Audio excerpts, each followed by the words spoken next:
A ver, el valor de entropía es muy alto en un sistema muy organizado. Falso. El valor de entropía es el desorden. Entonces, en un sistema muy organizado no podría ser alto, ¿no es cierto? Cuanto más alto es el valor de entropía, más desorganizado estaría. Y acá está diciendo lo contrario, ¿no? ¿Esa qué letra era, profesora? La D hasta ahorita que estoy leyendo, a ver, un sistema muy organizado, tiene baja entropía, sí, porque la entropía es baja en todo lo organizado. ¿Se acuerdan de los cubitos de hielo? Y se acuerdan del agua que se estaba evaporando. Esta agua que se está evaporando está desordenada, se está yendo. Estos cubitos de hielo están bien empacados, están bien organizados, ¿ya? Entonces ya saben cuál es la respuesta, la D. A ver, en cuanto a la relación con la segunda ley de la termodinámica, podemos negar que no es verdadero. El valor de delta negativo indica que la reacción no es favorable. Delta negativo, delta G. ¿Se acuerdan que delta G, todos los valores negativos eran que las reacciones procedían? Eran espontáneas, ¿se acuerdan? Entonces me está diciendo el valor de delta G negativo indica que la reacción no es favorable. Ahí ya de frente estoy diciendo, estoy buscando lo falso, y ahí ese es un falso. Ya lo encontré. Si me di cuenta de eso, que todos los delta G negativos, las reacciones proceden, porque eso lo vimos en el triangulito, ¿se acuerdan? Entonces quiere decir que ya lo encontré. Porque lo otro dice, el delta H es el calor absorbido o liberado por una reacción. ¿Se acuerdan de las reacciones endotérmicas y exotérmicas? Ahí va eso. Luego dice, delta G representa la energía para realizar un trabajo. Yo le dije, de todo el delta H, de toda la energía que hay, delta G solamente es la que se encarga de realizar trabajo. Es la pequeña cantidad que hace trabajo. Los valores de delta DS cuantifican el orden o el desorden de un sistema, sí, el delta DS.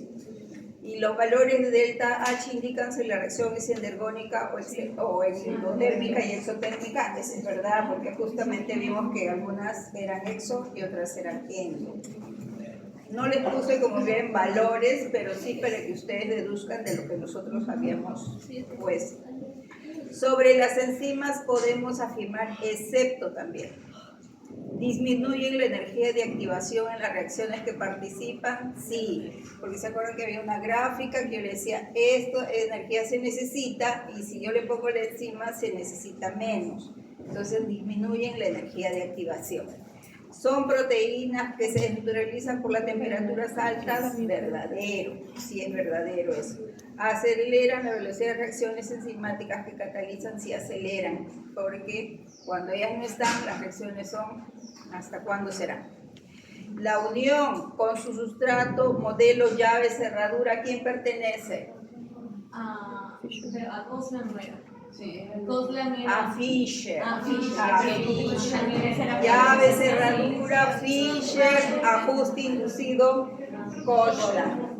Entonces, si yo me sé de llave, cerradura, yo sé que. Y es Fischer, ese no es. Ese no le corresponde, era falso. Ese era el falso. colocado ahí, pero de ahí lo ponía Claro, al porque otro. dice las apoenzimas son inactivas porque requieren de cofactores o coenzimas, es una verdad, ¿cierto? El factor que genera una hipérbola rectangular. ¿Se acuerdan los factores de la actividad enzimática? Temperatura, pH, concentración de enzima, concentración de sustrato, son los 4 factores. Ahora te dicen, ¿cuál de esos factores genera la hipérbola rectangular? ¿Se acuerdan? La concentración de la enzima era lineal. Era la concentración de sustrato que hacía la hipérbola rectangular. Sí, te pedí Acá sí te pedían lo correcto. Es que cuando te dicen excepto o no es correcto, ahí buscan lo no correcto. Sobre las reacciones enzimáticas podemos afirmar excepto, acá sí, busco lo incorrecto. La constante Km nos indica la afinidad de la enzima por el sustrato, verdadero.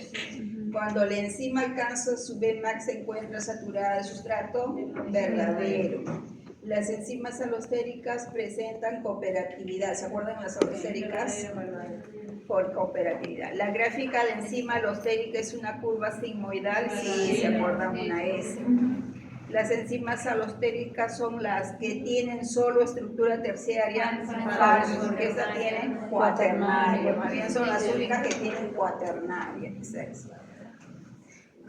Son coenzimas que se requieren para activar apoenzimas, excepto, ¿se acuerdan que todos derivaban de las vitaminas? ¿Y quiénes derivan de la vitamina? El NAD y el FAD y sus formas de NAD y su forma de FAD. Entonces, ¿quién es acá la acetilcoenzima A? Ese es el excepto. Sí, ese es el excepto, porque el NAD viene de la niacina. El FAD, ¿de qué viene?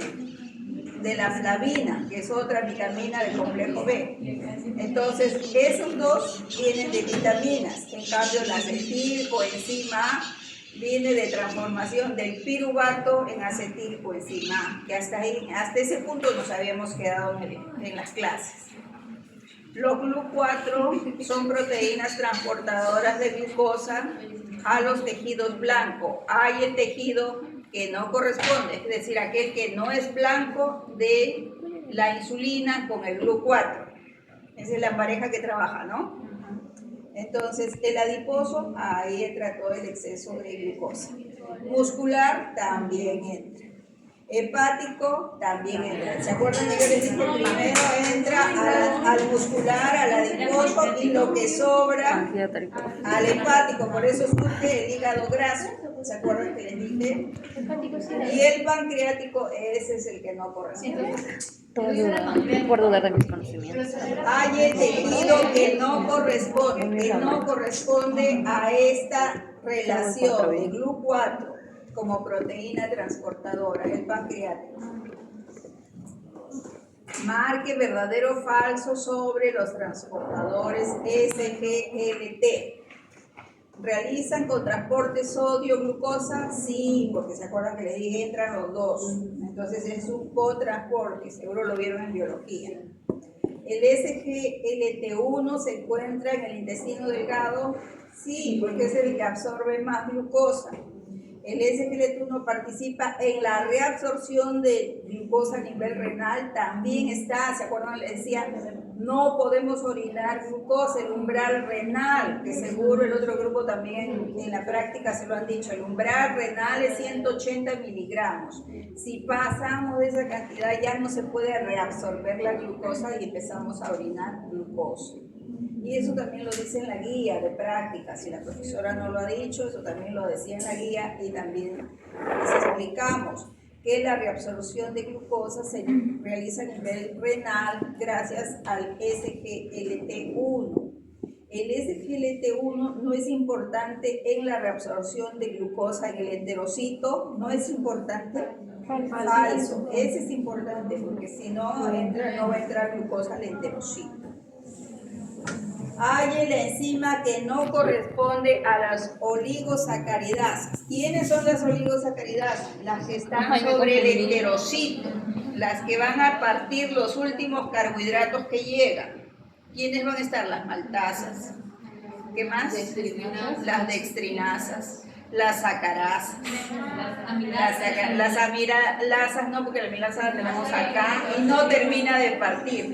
Oligosacaridasas, recuerden eso, porque ustedes probablemente hagan una maestría, hagan cursos más superiores, pueden ser doctoras en un área. Entonces, tienen que tener estos conocimientos básicos bien puestos en su cabecita. Las oligosacaridasas siempre están sobre los enterocitos. Es la última partición, ¿quién la hace? Las oligosacaridasas.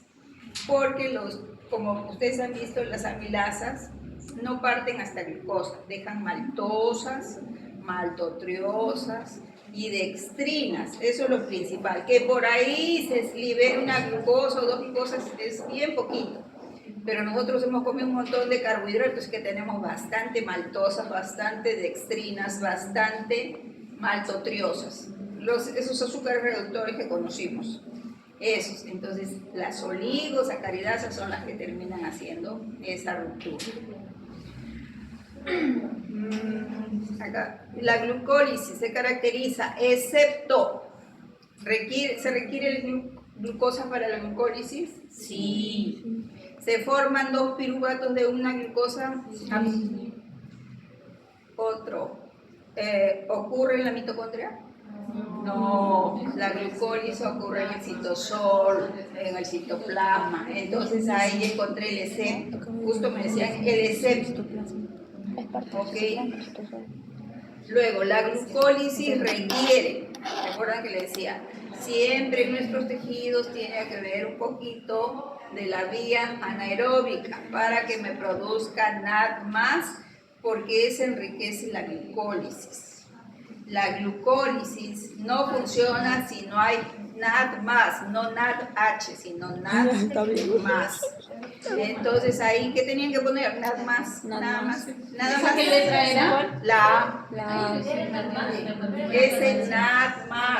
No había. Profesora, ¿cuál era la alternativa? ¿Cuál era la pregunta? NAD+, NADH, FAT y FATH2. NAD más. ¿Era la B? Era La la A. NAD más. NAD+. A ver, ¿qué pregunta es? La Ya. glucólisis. No. La glucólisis necesita de eso. Para que sea ¿Qué otras formas tengo de eso? NADH. ¿Qué otras formas parecidas, pero no es lo mismo? FAT. Y el FATH. FATH. 2. Ok, entonces, para que ocurra la glucólisis tiene que haber este en la vía del lactato es que se forma. Entonces la vía del lactato siempre se tiene que dar en mi cuerpo en pequeña concentración. Y esta vía del lactato que es la vía anaeróbica, es la vía anaeróbica, que ciertos tejidos profundos no reciben tanto oxígeno y se ponen a hacer esto. Recuerden quién hace también eso, el eritrocito. El eritrocito vive de glucólisis nomás. ¿Por qué? ¿Qué les dije? Porque no tiene organelas. No tiene organelas, porque cuando madura pierde su núcleo, se le va el núcleo y ahí se van todas sus organelas. Entonces él, como para la glucólisis no se necesita mitocondria, entonces él vive de glucólisis. Por eso que vive ¿cuántos días? Máximo 120 días. Por eso, porque no tiene mucha energía para vivir. ¿Esa qué pregunta era, profesora? ¿La 12? A ver, la 12, sí. Ya. La 13. A partir de la glucosa 1,6-bifosfato por acción enzimática se originó. ¿Qué se originó? Una hidroxicetona fosfato, Sí. un gliceraldehído fosfato, Sí. 2 piruvatos, No. 2 acetiles coenzima A y No. última alternativa A y B. A y B. A y B. Está recontra regalada, ¿no? Sí. La fosfofructoquinasa es una enzima alostérica. Fosfofructoquinasa es la última enzima de la glucólisis para que todo se convierta en piruvato. El fosfenol piruvato se convierta en piruvato. Pero yo les dije, esta enzima, si siente que hay mucho ATP, se bloquea porque dice, ¿para qué voy a hacer más piruvato para que se convierta en ATP si es que yo tengo mucho ATP? Entonces el ATP la bloquea, la inhibe. ¿Y quién la activa? El ADP. Cuando se acabe el ATP, hay ADP, siente la enzima que hay ADP, se pone a trabajar rapidito para formar ATP. Entonces su inhibidor era una enzima alostérica que se las mencioné y lo tienen en El ATP. ¿Esa qué número era? Se lo hice mal. A ver, ¿cuál era la familia? El ATP, sí, la 14. Ah, ya. Que teníamos como alternativa ADP, ATP, calcio y nada más. Sobre la oxidación del piruvato para originar acetilcoenzima A, y era la última parte de las diapositivas que tomábamos. La oxidación del piruvato, quiere decir que del piruvato se convierta en acetilcoenzima A, porque luego ya de ahí viene el ciclo de Krebs, pero eso todavía no lo habíamos tocado, hasta ahí nomás dijimos. Excepto, ¿qué pasa? Se oxida con la participación de NAD+, que se forma el NADH, sí, porque ahí hay una formación de NADH. La enzima que participa es la piruvato deshidrogenasa, verdadero. Este proceso ocurre en el citosol, eso es falso, porque es justamente el piruvato entra a la mitocondria para que se convierta en acetilcoenzima. Les dije, hasta acá en el citosol, de acá entra a la mitocondria y el piruvato se va a convertir en acetilcoenzima y ahí se queda en la mitocondria, el ciclo de transporte de electrones hasta generar ATP. ¿Qué letra era? La última ocurre en el citosol. Sobre la fermentación podemos afirmar, excepto, ocurre en el citosol celular la fermentación. Verdadero. Ocurre en el citosol, la fermentación es una glucólisis, pero que ocurre en la parte final de la glucólisis. Ocurre en el citosol, verdadero. Habíamos dicho, la fermentación genera nada más para la glucólisis, verdadero. ¿Es considerada la respiración anaeróbica? Sí, verdadero. La enzima lactato deshidrogenasa produce lactato y CO2. ¿Se acuerdan que le decía lactato y CO2 produce? ¿No ocurren los eritrocitos? Sí ocurre. Entonces ahí está la falsa, esa es la falsa, porque me está diciendo no ocurren los eritrocitos. Y yo digo sí ocurren los eritrocitos.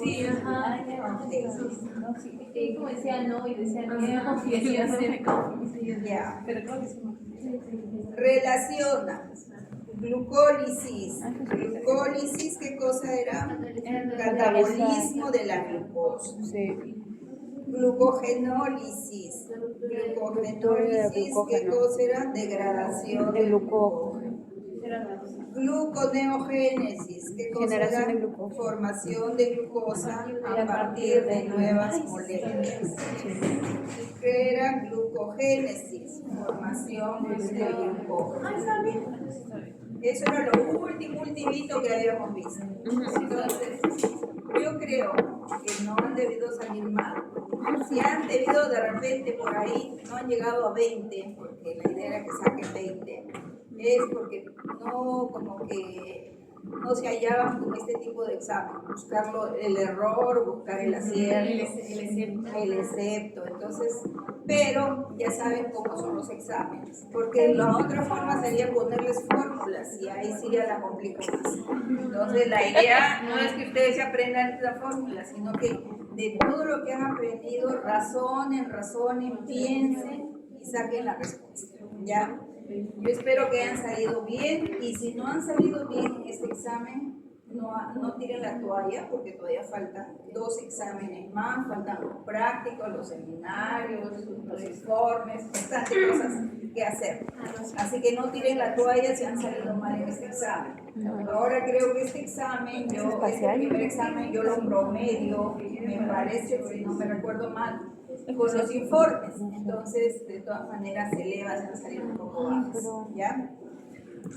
Bueno, vamos a continuar. A ver, para bajar un poquito esto, para que se vea ¿me ayudas un poco? Sí, para bajar, para que se vea un poco mejor. Ya. A ver, chicas, entonces estamos viendo carbohidratos 2. En los carbohidratos 2 lo que vamos a ver es ciclo de Krebs, fosforilación oxidativa. La clase pasada vimos en la glucólisis, en una parte casi final, la segunda etapa de la glucólisis, que se formaba ATP. Sí. Pero les dije, este ATP no es por fosforilación oxidativa, sino es por fosforilación a nivel de sustrato, donde entraban NAD, salía NADH y se formaban ATP. Eso es lo que habíamos visto la clase pasada. Hoy vamos a ver lo que continúa con los carbohidratos. Las competencias es, vamos a conocer el ciclo de Krebs, de repente ustedes ya lo conocieron en biología, pero vamos a verlo un poco más. Vamos a realizar el conteo de los ATP, los famosos 38 ATPs que siempre nos hablan. A ver, vamos a ver cómo los sacamos.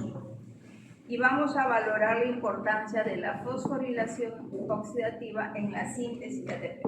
Entonces, en este proceso de fosforilación oxidativa, recién ahí se va a sintetizar ATP, como les dije en la clase pasada. Generalmente uno dice ciclo de Krebs, ahí se forma ATP. Ya saben que no se forma ATP. ¿Qué se forma? Así, NADH. Y eso es lo que vamos a ver. Entonces, como hemos visto, la glucosa en la glucólisis sin oxígeno también me va a dar piruvato, y ya saben dónde, El lactato. pero si no hay oxígeno, entonces este piruvato, si no hay oxígeno, el piruvato ya no se va a la mitocondria, sino se queda en el citosol, y las enzimas que están en el citosol hacen que este piruvato se convierta en lactato. Entonces, la respiración anaeróbica ocurre toda en el citosol o citoplasma, si quieren llamarle así. Es lo mismo. Sí. Entonces sí es lo mismo. Ahora, cuando hay oxígeno, por eso que nos dicen respiren bien. Respiren bien, y si quieren pensar mejor, respiren bien. No se pongan nerviosas, no respiren bien, porque si no respiran bien, vamos a la vía del lactato. Entonces, siempre que ustedes se sientan muy nerviosas, generalmente cuando uno se siente muy nerviosa, no respira bien. No respira bien, y entonces lo que se va es a la vía del lactato, y después duelen los músculos, duelen los brazos, duele el cuerpo, como que si hubiera hecho ejercicio y no hemos hecho ejercicio. ¿Qué pasó? El lactato se acumuló. ¿Ya? Y también para que eso transmita a su familia, porque todo el mundo andamos estresados. Entonces no es novedad que seamos una población de estresados, porque ya se hacen más cosas. Por ejemplo, creo que en épocas anteriores a la mía no se trabajaba y se estudiaba. Ahora se trabaja y se estudia. Ustedes más jovencitos asumen la responsabilidad, muchos de ustedes, de mantenerse. Y eso implica trabajo. Y eso implica no dormir tantas horas, no descansar tantas horas. Y eso implica estrés. Entonces, ¿qué pasa si no respiro bien? Se forma lactato, y el lactato se acumula y produce dolor. Si yo estoy muy estresada, me siento muy estresada, lo primero que tengo que hacer es respirar bien para desestresarme, y que pueda entrar mi glucosa a la mitocondria y se forme ATP, para que todas mis neuronas se conecten, se comuniquen, y yo pueda tener aprendizaje. Entonces, hay veces, no es que ustedes no aprendan porque no tienen interés en los cursos, no les gusta estudiar acá, pero están acá a la fuerza, de repente están, pero dicen, ¿por qué no aprenden? Y es porque a veces no están bien oxigenadas, ¿ya? Entonces, es importante la oxigenación, como lo vamos a ver. Entonces, si ustedes consumen alimentos, todos se han convertido en glucosa, están en su sangre, entran a sus células, todas las células tienen mitocondria, excepto ¿quién? Los glóbulos. Es una de las pocas que no tienen. Entonces, ella tiene que hacer esa día porque ya no le queda otra. En cambio, las otras células, no, esas neuronas sí tienen mitocondria. Entonces, si nosotros respiramos, vamos a hacer que el piruvato ingrese a la mitocondria. Y dentro de la mitocondria sufra transformaciones que finalmente van a generar los ATPs de los que hablamos. Entonces, vamos a ver cómo ocurre eso. Ay, sí, bueno, Profesor, entonces el dolor muscular no es directamente por el estrés, sino es por la falta de respiración que se hace. Sí, justo como yo también trabajo con médicos, ellos me decían, los jóvenes de ahora sufren muchos dolores, que parecen viejitos, me decían, y no es porque ellos tengan algún mal en sus músculos, sino porque no están respirando bien. ¿Y por qué ustedes no respiran bien? Porque ustedes se dan cuenta todo el tiempo paran con el cuello abajo. El cuello abajo, acá doblan la tráquea, doblan todo eso, y no entra la cantidad de oxígeno que debería entrar. Ujú. Y eso más les pasa a ustedes porque ustedes tienen. Yo por mi edad ya no puedo estar tanto cuando yo acá, yo tengo que estar acá para mirar porque no veo de cerca, tengo que alejarme, sí. como su mamá, ¿no? Ustedes les quieren enseñar algo, su mamá se lo ponen acá, su mamá te lo pone acá. ¿Por qué? Porque nosotros ya no vemos bien. Entonces, ¿qué les va a pasar a ustedes cuando llegan a nuestra edad? Pero eso ocurre. Entonces, nosotros sufrimos menos de esos efectos. Ustedes generalmente hacen eso. Nosotros como no vemos, tenemos que hacer eso. Y eso nos favorece que podamos respirar. Los abuelitos, a veces ya porque se cae el cuello, la osteoporosis hace que todo se caiga así, entonces no respiran bien. Entonces tratemos de poner algo para que levante el cuello, como por ejemplo un collar, aunque sea por tiempo. O hagamos lo que trate de recostarse con la cabeza bien en el oxígeno.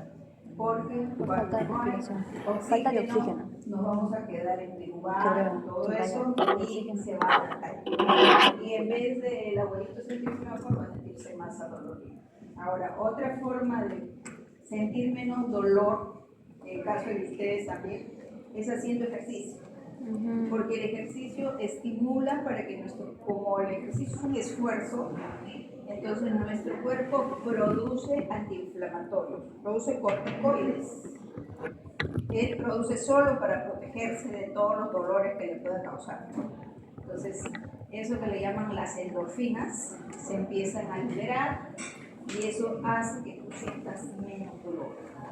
Entonces, pero como nosotros hay veces por nuestra vida sedentaria casi no hacemos ejercicios, entonces más no respiramos, más no hacemos ejercicio y estamos súper adoloridos. Por eso tú te duele todo como si fueras un viejito. Yo tengo 70 y tantos años, dice el abuelito, y a mí no me duele tanto como a ti.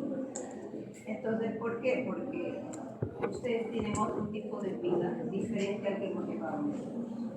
Pero entonces, ustedes con sus conocimientos tienen que tratar de ayudarse para llevar una mejor calidad de vida. ¿Ok? Esta parte ya la hemos visto, sino que ahorita la traje en esta diapositiva porque ahorita vamos a empezar a contar los ATPs que se forman. Entonces, esta es la primera parte que ya habíamos visto. Entonces, acá está. La presencia de oxígeno, bueno, ya les dije, es importante. La respiración aeróbica se cumple en 2 etapas. Cuando me dicen la célula está haciendo respiración aeróbica, yo tengo que pensar en ciclo de Krebs, transporte de electrones y la fosforilación oxidativa. Estas reacciones, estas 3 reacciones ocurren dentro de la mitocondria. Glucólisis ya sabemos que fuera de la mitocondria. Ya. Parte de esto fue lo que estoy repitiendo y lo vimos en una de las últimas diapositivas. Acá está el piruvato, este es el citosol y está entrando a la mitocondria. El citosol está entrando el piruvato adentro de la mitocondria. Dentro de la mitocondria van a ocurrir lo que se llama oxidación del piruvato para convertirse en acetilcoenzima A. Primero, el piruvato, recordemos cuántos carbonos tiene, 3. Entonces, primero va a perder 1, se va a producir la descarboxilación del piruvato. Y luego va a entrar el NAD, y se va a llevar los hidrógenos que le sobran a esta descarboxilación, porque este es un proceso de óxido-reducción, donde el NAD entra oxidado y sale reducido. Y le entra la coenzima A. Entonces la coenzima A se va a unir a este compuesto de 2 carbonos que va a quedar, ya que este CO2 se va a ir acá. Este CO2 que está en negrito, este se va. Va a quedar esto. Los 2 carbonos con ¿se acuerdan? Este grupo metilo, con el doble enlace aceto, ¿se acuerdan? Se llama acetilcoenzima A. Y se une a este grupo la coenzima A, que se representa así como S-CoA. Entonces, todo esto ahora ya se llama acetilcoenzima A. Acá ha entrado la coenzima A que se ha unido al acetil. y se forma acetilcoenzima A. Esa acetilcoenzima A se va, digamos, del borde de la mitocondria, avanza hacia la matriz mitocondrial. Si nosotros pensamos en la mitocondria tiene doble membrana, ¿se acuerdan? Entonces, entre el piruvato se convierte en acetil-CoA. ¿A dónde se ha convertido? Entrando a la mitocondria. Primera membrana, segunda membrana. Y acá en el centro es la matriz, y acá en el centro es donde va a darse el ciclo de Krebs. ¿Ya? Entonces, ya convertido en acetilcoenzima A, acá está, entra al tercer ciclo de Krebs. Entonces, entra y la coenzima A se va, solamente queda otra vez el acetil. Y el acetil se une con el oxalacetato. El oxalacetato, ¿cuántos carbonos tiene? Miren. Cuatro carbonos. 4 carbonos. 4 más 2, 6. Entonces ahora se forma el citrato con 6 carbonos. El citrato se forma con 6 carbonos. Profesora, el acetil de CoA pasa a ser oxalacetato. No, No, el la acetilcoenzima A tiene 2 carbonos. Sí. Acá se produce la ruptura y la coenzima A se va y se queda el acetil. El acetil se va a unir al oxalacetato. Y el oxalacetato, que tiene 4 carbonos más 2 carbonos del acetil, ya aparece una molécula de 6 carbonos. Se cuentan acá en 3 y acá 3, son 6 carbonos. Y esa molécula se llama citrato. Esa molécula se llama citrato. Entonces, ¿cuál es la primera molécula que se forma? El citrato. Y este citrato va a sufrir algunas modificaciones, como una deshidratación, es decir, pierde agua, Se deshidrata. y se va a convertir ¿Qué pasa? ¿en qué? Acomitato, ¿no? Y deben hacerse, ¿qué cosa es el rap, no? Sí. Para la próxima semana se rapean en el ciclo de Krebs. El cis-acomitato. Luego de que se ha formado el cis-acomitato, se hidrata y se produce el isocitrato. Este es el isocitrato. Es una modificación del citrato. Ajá. Luego se va a producir una Descarboxilación. descarboxilación. Descarboxilación es la pérdida de CO2, sale CO2 como carbono. Y en ese momento también hay una liberación del primer NAD que sale de este proceso. Acá vemos que está el NAD. Y cuando este isocitrato se ha descarboxilado, ha generado NAD, se forma el alfa-cetoglutarato. Acá lo tenemos. 2, 3, 4, 5 carbonos, porque acaba de perder uno. Sigue un proceso de descarboxilación, una segunda descarboxilación, sale otro CO2, entonces pierde un carbono más la molécula y otro NAD. Y lo que se forma es succinil coenzima A, porque entra la coenzima A nuevamente. Solamente entra la coenzima A y ese producto de 4 carbonos se une a la coenzima A y se llama succinil coenzima A. Este succinil coenzima A continúa el proceso y acá en este proceso siguiente se elimina la coenzima A, solamente la coenzima A sale y a este nivel es que se forma un ATP. Continúa el proceso ya sin coenzima A, esto ya no se llama succinil coenzima A, sino ahora se va a llamar succinato, porque perdió la coenzima A. Y este proceso de succinato, para que se pase a fumarato, requiere la pérdida o formación del FADH2. El FADH2 es otra molécula que participa en los procesos de oxidorreducción. Sale el FADH2. Este FADH2 sale y este succinato ahora se convierte en fumarato. Y este fumarato se hidrata, se llena de agua y se convierte en malato. seguimos con los 4 carbonos, solamente se está modificando la estructura química. Y este malato se deshidrogena para formar el tercer NAD en el proceso. Y este malato se convierte en oxalacetato, de tal manera que el ciclo de Krebs continúa. Ahora, ¿qué es lo que pasa acá? Si yo analizo este ciclo de Krebs, ¿cuántos ATP se producen? 4, 1, 2. un ATP. En este ciclo de Krebs se ha producido un ATP. ¿Sí? ¿Estamos de acuerdo? Un solo ATP, porque eso es lo que yo veo. No tengo que inventar nada, ¿ya? ¿Sí? ¿Estamos? Ya. Mira, no vamos a inventar, no quiero hacer lo que alguien hizo por acá. No, el pintor. Entonces, ¿qué tenemos? Este ATP. Es el único ATP.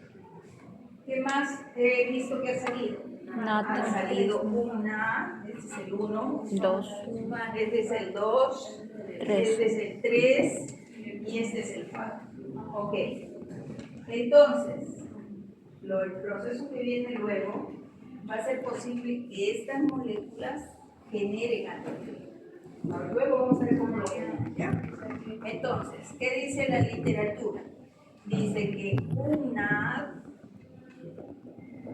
NADH, por supuesto, Es igual. me va a dar 2. 3 ATPs. 3 ATPs. Un NAD me da 3 ATPs. Y un FAD 4. me da 2 ATPs. Eso es lo que dice la literatura. Es lo que dicen los libros. Ok. Ya. ¿Y el ciclo de Krebs cuántos ATPs me da? Ya. Cada ciclo de Krebs entonces me da 3, un ATP. 9. Ahora, entonces, 2 esto por es lo 2, que dice la 4 literatura. por 1, 3. Ahora yo voy a analizar 2 solamente por 1, el 2, ciclo de 9. Krebs. 11, El ciclo 12. de Krebs en ATPs, un ATP. Pero el ciclo de Krebs me ha producido 3 NAD, ¿cierto? 3 NAD. Entonces yo pongo acá 3 NAD. Y 3 NAD equivalen a cuántos ATPs? 9 ATPs. Entonces me está dando 9 ATPs. ¿Y el FAD? 2. Como hay uno, solo 2. Un FAT, 2 ATPs. Entonces un FAD me da un ATP más. Total serían 12. ¿Sí? Ya, entonces, acá que yo tengo 9 ATPs, un ATP libre y 2. 2, no 2 no. 12. Un FAD me da 2 ATPs. Entonces, cuando tengo 12, ¿no? Sí. 12 ATPs. Ya. Luego pienso, la glucosa era una glucosa, la que le estoy haciendo seguimiento. Una sola glucosa. ¿Me produjo un piruvato o 2 piruvatos? 2. ¿Y eso cada piruvato se debe haber convertido en acetilcoenzima A? Sí. Sí. Sí. Son 2 piruvatos. Entonces, un piruvato dice, yo voy a hacer mi ciclo de Krebs, tú haces un ciclo de Krebs al frente. 24. Entonces, estamos estudiando un ciclo de Krebs de uno de los piruvatos. ¿Pero cuántos piruvatos tenía? 2. Entonces, si este es un ciclo de Krebs, 2 por 2. entonces 24 ATPs. De una glucosa, a ver, una glucosa, que me dio 2 piruvatos. Y cada piruvato me originó 2 acetil-CoA. Y cada acetil-CoA va a ser su ciclo de Krebs. Y cada ciclo de Krebs me da 12 ATPs, ¿no? Un ciclo de Krebs me da 12 ATPs. Entonces, 2 ciclos de Krebs me da 24 ATPs. ¿Estamos de acuerdo? Ya. Hasta ahí, eso es lo máximo de ATP que podría esperar. Entonces ahora retrocedo y digo, un ratito, cuando el piruvato se convirtió en acetilcoenzima A, se liberó otro NAD. Acá está, ¿sí lo ven, no? Se liberó otro NAD. ¿Y cuántos piruvatos se convirtieron en NAD?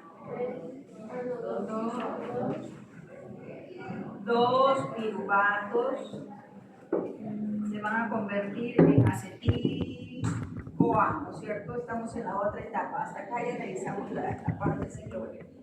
2 piruvatos se convirtieron en acetilcoenzima A.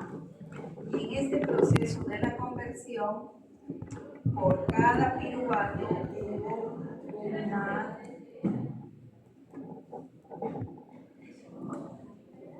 H.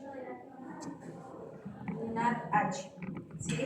Por cada piruvato, como son 2, hace H. Cada NAD, ¿cuántos ATP me da? 3, entonces 6, ¿ok? Acá ya tengo 6 ATPs que me han venido de este proceso, ¿ok? ¿Qué más tengo? Voy a bajar un ratito, ya.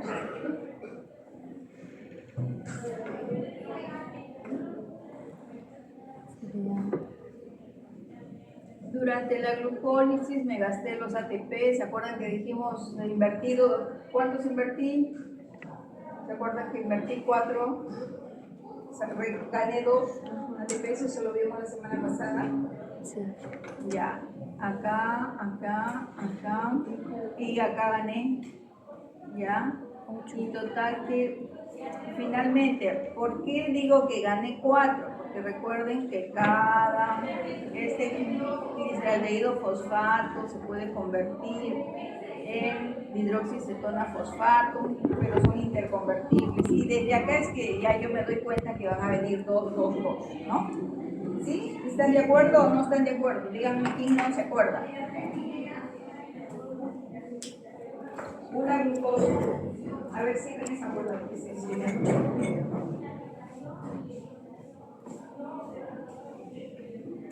¿Glucosa cuántos carbonos tiene? 6.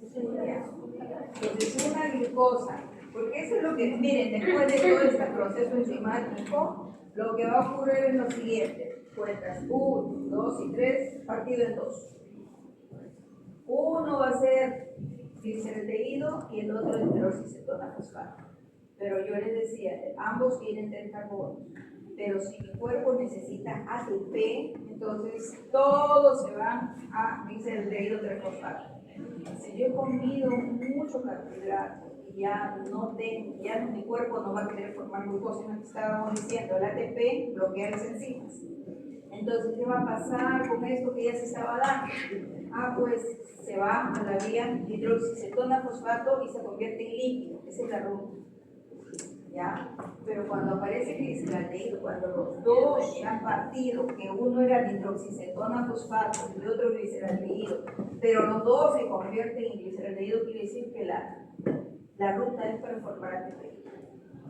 Si se forma hidroxicetona fosfato, glicaldehído, y yo tengo mucho ATP, tengo mucho carbohidrato, he comido demasiado, se va para acá, que abraza. Me lleva para grasa. Pero cuando yo necesito energía, se va a glicaldehído. Entonces yo les dije que la vez pasada, nosotros vamos a hacer la ruta que nos produce energía. En otro momento vamos a contar la ruta que nos lleva a formar grasa. ¿Sí? Hasta ahí estamos bien. Entonces, ¿qué ha pasado? La glucosa se ha partido en 2 y ahora tenemos 2 glicaldehídos fosfatos. ¿Qué lo necesitamos? Porque ahorita queremos producir energía. Entonces nuestro cuerpo nos va a llevar a esto y por cada glicaldehído acá se libera otro NAD. A ver, reviso otra vez. Es el único NAD.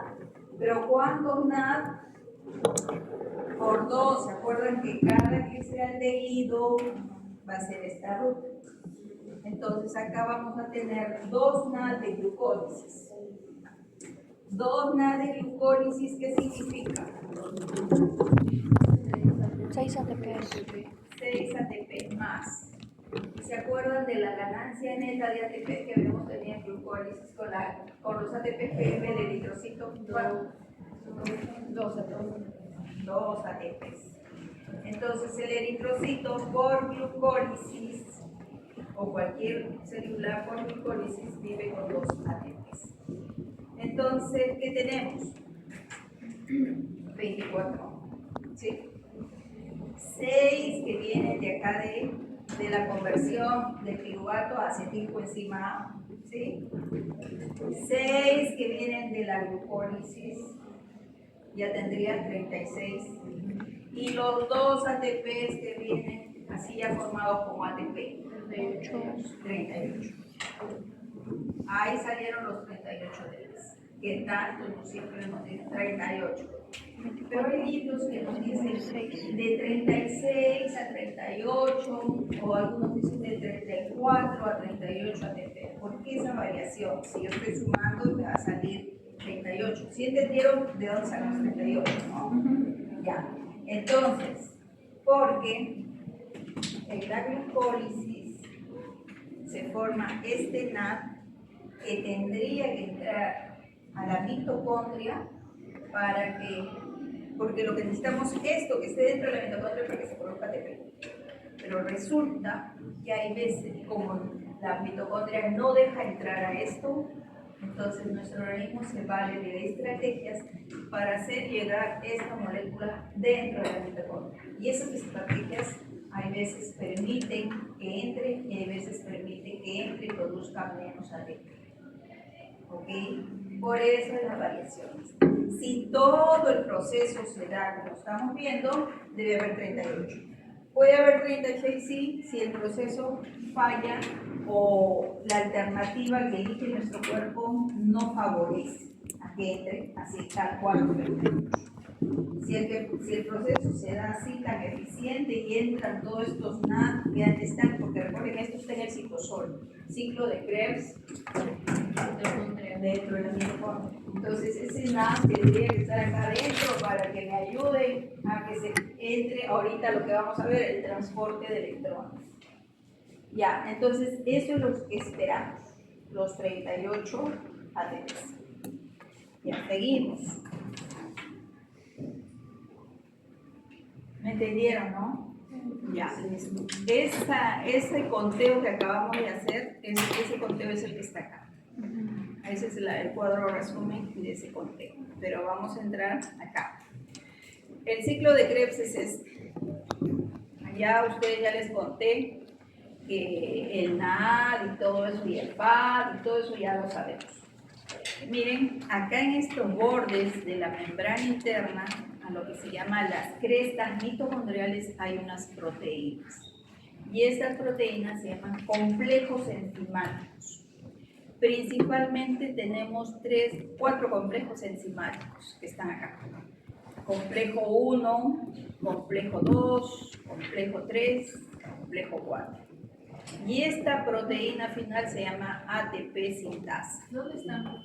En las crestas mitocondriales. ¿Y a dónde están las crestas mitocondriales? En esta membrana, en la membrana interna. Porque la mitocondria tiene 2 membranas, membrana externa, que está para afuera, y membrana interna. Si no, ¿qué pasa? Que la membrana interna no es así lineal como la hice, sino presenta esto.